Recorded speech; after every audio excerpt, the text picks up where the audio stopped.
Hai, nama aku Ismi Soraya.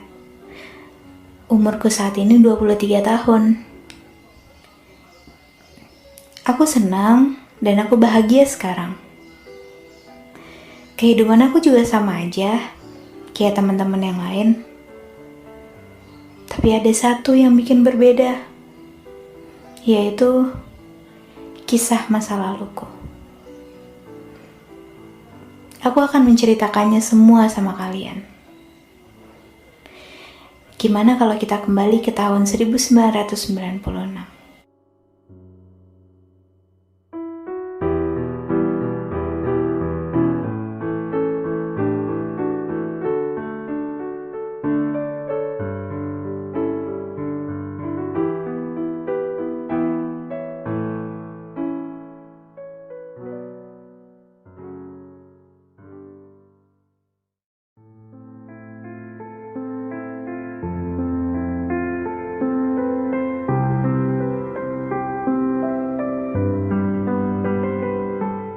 Menurut cerita, ibuku adalah seorang tenaga kerja wanita Indonesia yang bekerja di Arab Saudi.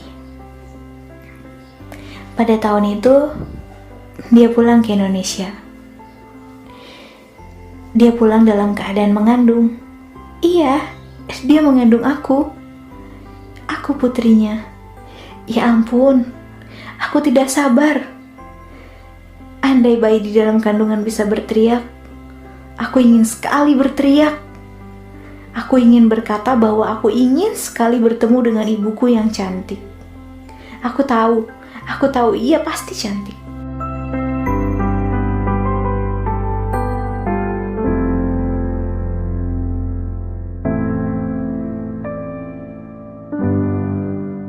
Tiba waktunya ibuku bersalin. Dia melakukannya di Yayasan Ibu Suri, tepatnya di Kecamatan Jaka Sampurna, Kota Bekasi, Jawa Barat. Sebagai bayi, tentu aku tidak bisa mengingat apapun. Tapi aku yakin 2 bulan bersama ibuku adalah masa-masa paling indah di hidupku. Karena setelah itu,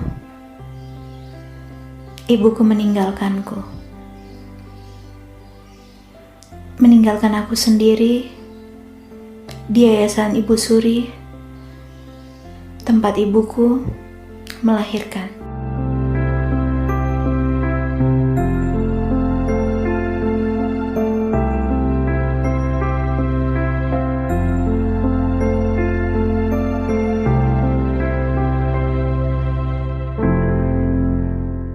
Kehidupanku di yayasan itu berjalan sebagaimana mestinya. Aku diperlakukan sama seperti bayi-bayi yang lain. Aku diberi makan, minum, pakaian, aku diajak bercanda, dan semua yang bisa dilakukan oleh orang-orang dewasa.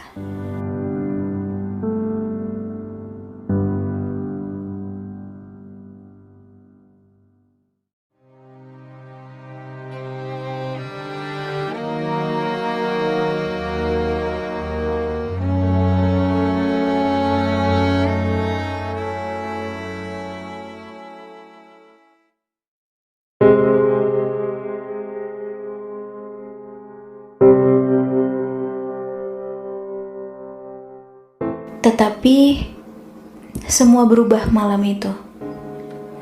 Awalnya, Mama, begitulah biasa aku menyapa Ibu Suri, memintaku untuk memijat badannya. Aku senang sekali. Aku akan melakukan apapun untuk Mama. Karena sejak ibuku pergi, Mamalah satu-satunya yang kusayangi.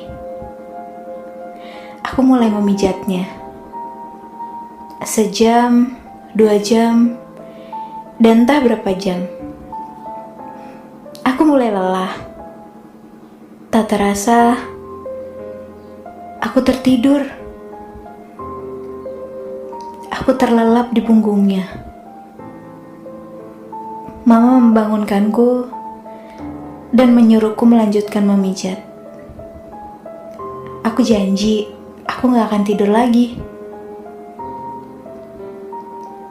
Tapi ternyata mata kecilku tidak bisa diajak kompromi.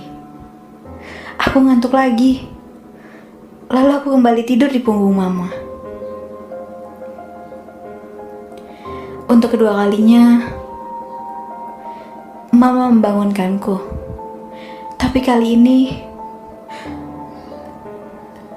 ini, mama marah. Mama membentakku, mengatakan aku pemalas, dan entah cacian apa lagi yang dia ucapkan. Dan sebagai hukumannya, dia memaksaku untuk membersihkan kamar mandi tengah malam itu juga. Mama memintaku untuk membersihkan kamar mandi yang cukup luas tersebut. Mama berkata, tidak boleh ada kotoran yang tersisa saat nanti dia melihatnya. Karena takut,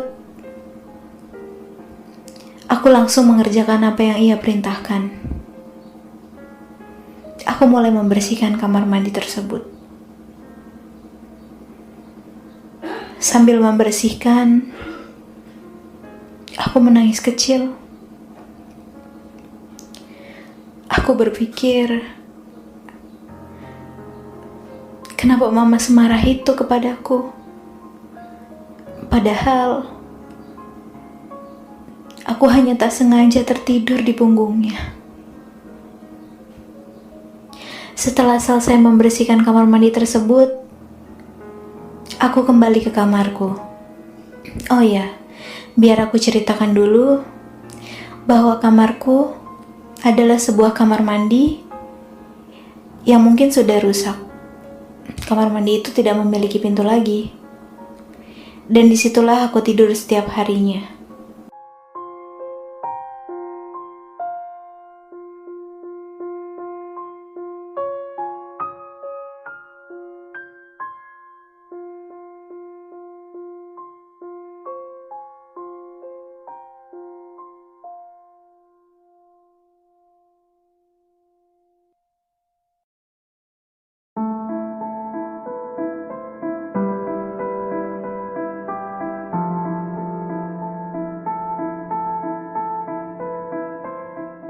Aku mencoba tidur seperti biasa. Tidur dalam kondisi berdiri. Karena mama akan marah sekali jika tahu aku tidur dalam keadaan rebah. Hari-hari berlalu. Aku kira kemarahan mama malam itu adalah yang pertama dan terakhir untukku. Tapi ternyata aku salah. Kejadian malam itu barulah awal dari neraka duniaku yang sesungguhnya.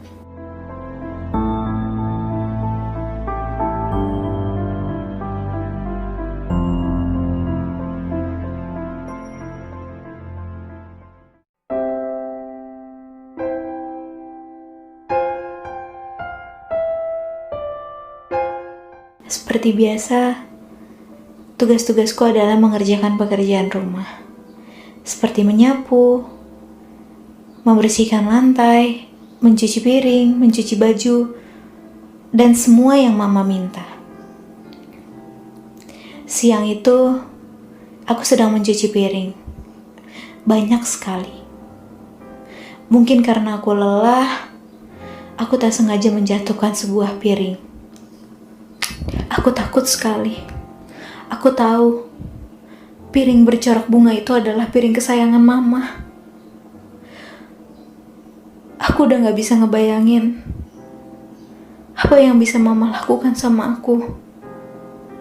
Karena mendengar keributan itu, mama bergegas menuju dapur untuk melihat. Matanya seketika melotot. Tak ada lagi kelembutan di matanya saat menatapku. Sejenak dia memandang piring kesayangannya. Lalu dia mulai membentak dan memukuliku tanpa ampun. Dia mengatakan banyak hal buruk kepadaku. dia mulai kembali menyiksaku, memukuliku, mengancamku. Aku tak bisa mengatakan apapun selain kata ampun dan maaf. Tapi Mama tidak memperdulikannya. Mama terus saja membentakku dan memukuliku. Tidak ada lagi kasih di kedua bola matanya. Menurutnya, aku hanya bisa membawa bencana di kehidupannya, memecahkan piring kesayangannya, dan entah apa lagi yang bisa aku lakukan. Aku menangis sangat kencang. Aku berharap Mama berhenti memukuliku dan memarahiku. Aku sudah minta maaf atas kesalahanku memecahkan piring kesayangan Mama kan? Tapi kenapa aku masih tetap disiksa seperti ini? Bukannya iba dengan tangisanku. Aku melihat Mama mengambil sebuah ulekan. Aku gak tahu akan diapakan ulekan tersebut. Semakin dekat dan semakin dekat Mama kepadaku. Dan tanpa ampun, dia memukulkan ulekan tersebut ke mulutku. Pukulan tanpa ampun itu membuat sebagian gigiku patah. Ya Tuhan, aku tidak bisa membayangkan betapa sakit rasanya saat itu. Tidak hanya di mulutku, tapi serasa di seluruh tubuhku. Bahkan untuk menarik napas pun, aku merasa tak sanggup. Darah mengalir dari mulutku. Tapi seperti yang terjadi tadi, tak ada iba di mata Mama. Dia masih dengan eratnya menggenggam ulakan itu. Entah aku harus menyebutkan berapa ampun supaya dia bisa diam. Entah kata apa lagi yang bisa aku ucapkan supaya ia berhenti menyiksaku. Aku jatuh terduduk di kaki Mama. Aku hanya bisa menangis. Menangis karena sakit di mulutku dan sakit di hatiku. Sejak kejadian itu, siksaan demi siksaan menjadi makananku sehari-hari. Aku tak lagi diberikan makan dan minum yang layak. Makanan dan minumanku sehari-hari hanyalah cacian, pukulan, dan berbagai jenis siksaan yang aku sendiri gak pernah membayangkan.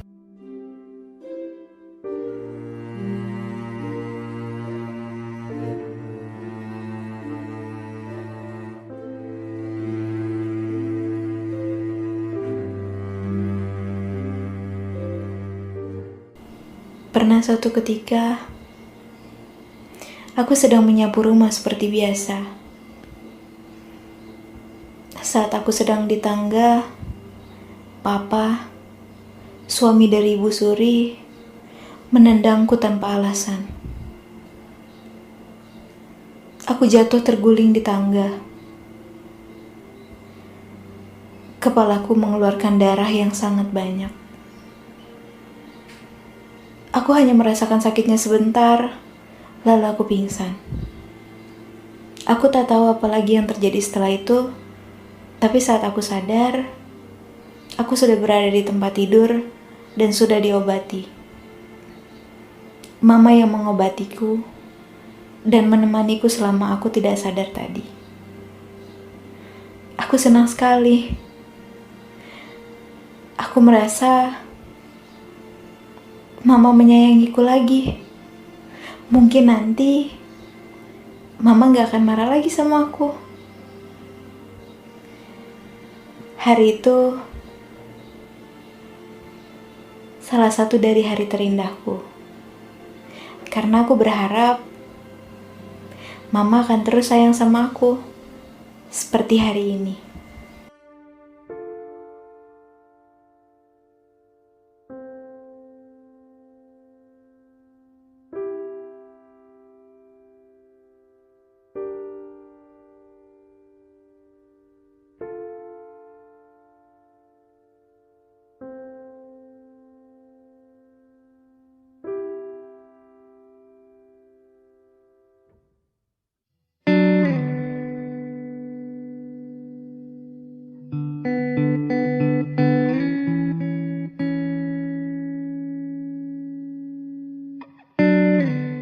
Tapi aku nggak tahu kenapa Mama itu aneh.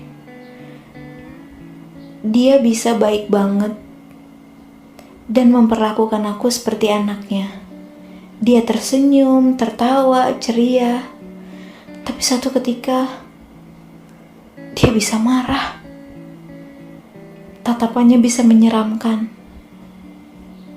Dia melampiaskan seluruh kekesalannya kepadaku. Saat ia sedang kesal dengan pekerjaannya, atau kesal dengan suaminya, atau kesal dengan temannya, atau dengan siapapun, dia melampiaskan semuanya kepadaku.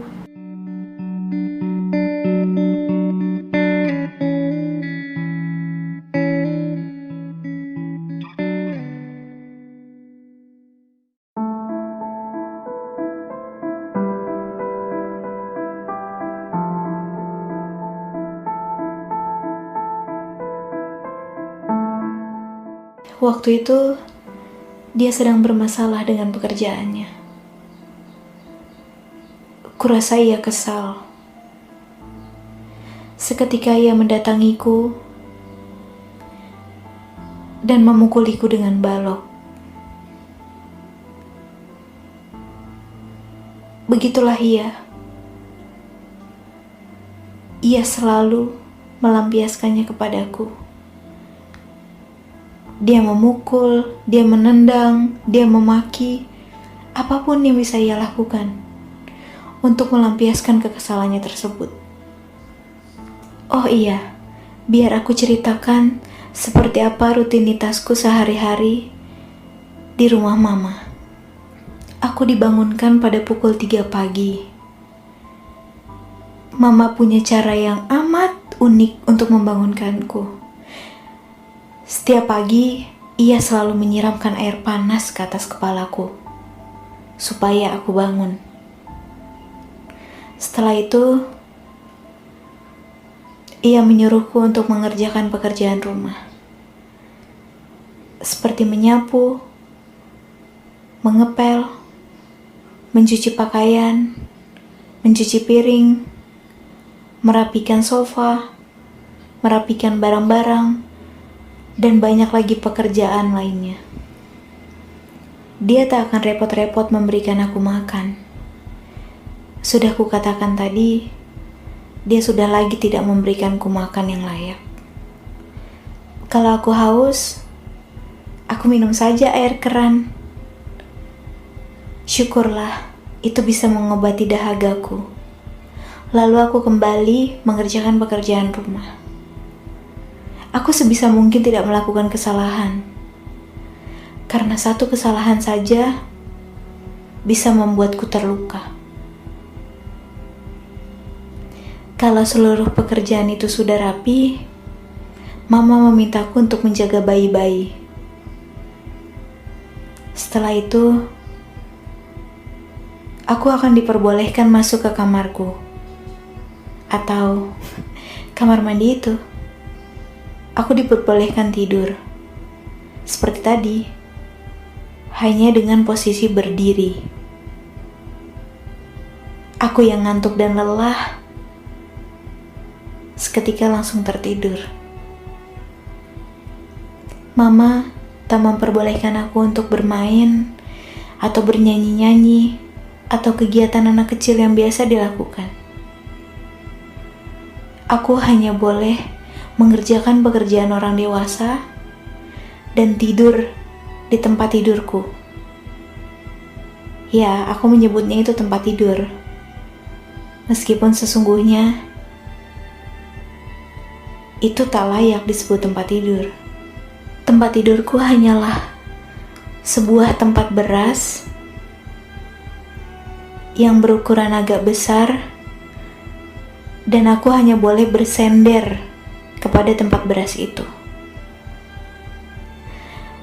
Aku tidak diperbolehkan tidur dalam keadaan rebah ataupun duduk. Hanya boleh berdiri. Itulah yang selalu aku ingat di kepalaku. Begitu saja rutinitasku setiap hari. Waktu demi waktu aku lewati. Aku jalani semua dengan penuh air mata, dengan penuh kesakitan. Aku tidak pernah berpikir apapun. Rasanya otakku sudah tidak sanggup lagi untuk berpikir. Aku hanya sanggup untuk menangis, meskipun aku tahu tangisanku tak berarti apa-apa buat mama.